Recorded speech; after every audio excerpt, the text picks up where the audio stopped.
Hi and welcome to cheekyricho's Sticky Date Ice Cream with a caramel ripple. The ingredients are in the recipe box below, and if you must eat ice cream in winter, make it Sticky Date Ice Cream. You'll want to bookmark this recipe because I invented it. So let's get started. We will be using the thermo chef. We're going to cook our dates to start with in some hot water and get them all sort of syrupy and pulpy. I've removed the seeds from the medjool dates, and to just get them out, it's really quite easy. Just pinch them, open them up, grab the seed and dispose of it. Break them in half just to make sure that you've got all of the seed, and they're going into our thermo chef now. To our thermo chef jug, we just add our dates, which have been pitted and broken into halves, with our filtered water, just cold water. The thermo chef will cook it and puree it at the same time. We've been asked for a recipe including tempered egg yolk, and this is just that recipe. Speed 3, 5 minutes on the steamer function. Okay, after 5 minutes, this is what you should have. It's really syrupy and pulpy, bubbling hot, probably fogging up the camera as I speak. We're just going to slide it down to the bottom now. Before it cooks onto the bottom, see what you've got there? It's really,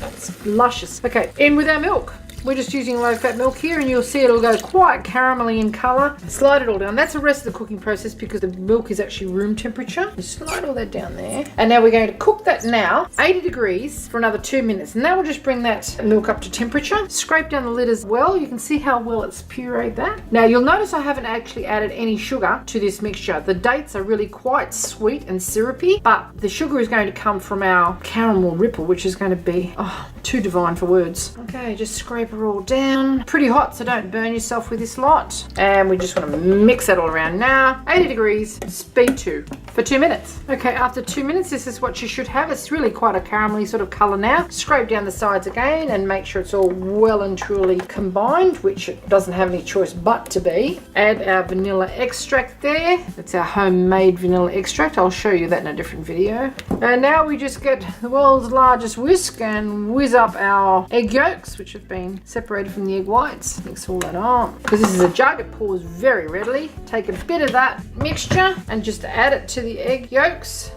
mixing it to combine it so that it doesn't turn into scrambled egg. All you have to do there. Ouch, that's hot. Mind the jug, it's quite hot. Back onto the thermo chef base, and then we're just going to drizzle this in through the lid as we cook it. Again, 80 degrees for another 1 minute, speed 2. Drizzle this in through the top.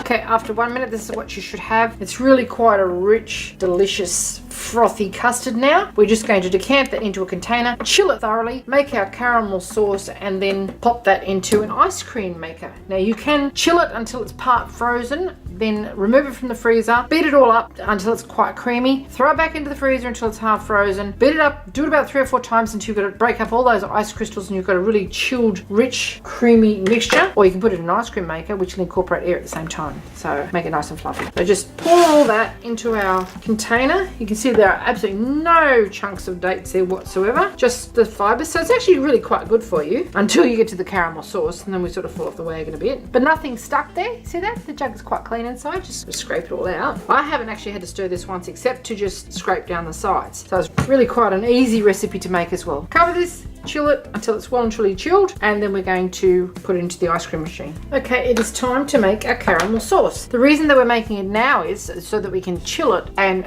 dollop and swirl it through our Sticky Date ice cream when it's made. If you put hot sauce or room temperature sauce through frozen ice cream, you're going to find that it's going to melt the ice cream and it'll lose a lot of its lovely texture. So to our thermo chef jug, we just add some brown sugar, some cinnamon, and some, this is thick cream, but you could use any sort of cream that you have. You could even use lactose-free cream if you wanted to. But what we're essentially going to do is make a caramel sauce and then chill it. Speed 2 on the steamer function for 2 minutes. Okay, at the end of 2 minutes, bubbly hot, totally dissolved. Check that out. Yum, yum, yum, yum, yum. Okay, now we are going to chill this. You don't need to cook it any more than that because it's really going to be quite a runny sauce and it's going to be just folded like a syrup through our ice cream. Don't leave it sit in the jug because it will cook onto the bottom. Just decant it into a jug and pop it in the fridge, or the coldest part of your fridge, or perhaps even the freezer for a little while to chill right down. And see, hasn't stuck either. Okay, our Sticky Date ice cream has nicely chilled now. Time to pop it into our ice cream churner, and we're going to churn it for about an hour.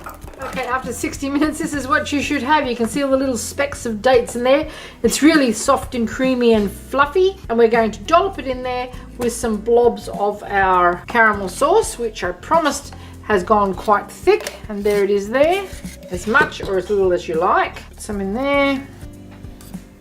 You want this sort of quite a ribbon through our ice cream. With a couple of blobs of our ice cream. A bit more of our sauce. A bit more of our ice cream. And just continue with the rest. Now we just finished with the last of our ice cream. I like to save about a couple of teaspoons of our sauce to just dribble over the top when we're serving. More for a garnish than anything else. Okay, now we pop that into the freezer to firm right up. This is great over sticky date pudding, as you can imagine. Just give it a little swirl through there so that we mix some of those little blobs of our sauce up. And that is all you have to do. This is smelling divine. A great winter ice cream. So into the freezer we go. Just flatten it all out. Oh, we've just got another medjool date. Taken the seed out of it and cut it in a star pattern. Popped it onto a piece of baking paper and we're going to upend it and drizzle our caramel sauce over the top of it. That's just a bit of a garnish so you don't lose sight of the fact you're actually eating dates. Now we just grab a good scoop of our ice cream, put our dates over the top and a drizzle of our sauce. And there you have it, cheekyricho's sticky date ice cream. Let's have a little taste, shall we? Can't wait. Some of our ice cream with some of our sauce, which has rippled all the way through it. Oh, wow. If you're a date fan, you are going to love this. Full of fibre, nice and light. Mouth-watering, it's really creamy and rich. And these dates are so sticky and moist. They're almost like they've been dipped in honey. They're that, oh yes. You have to try this. Thanks for watching.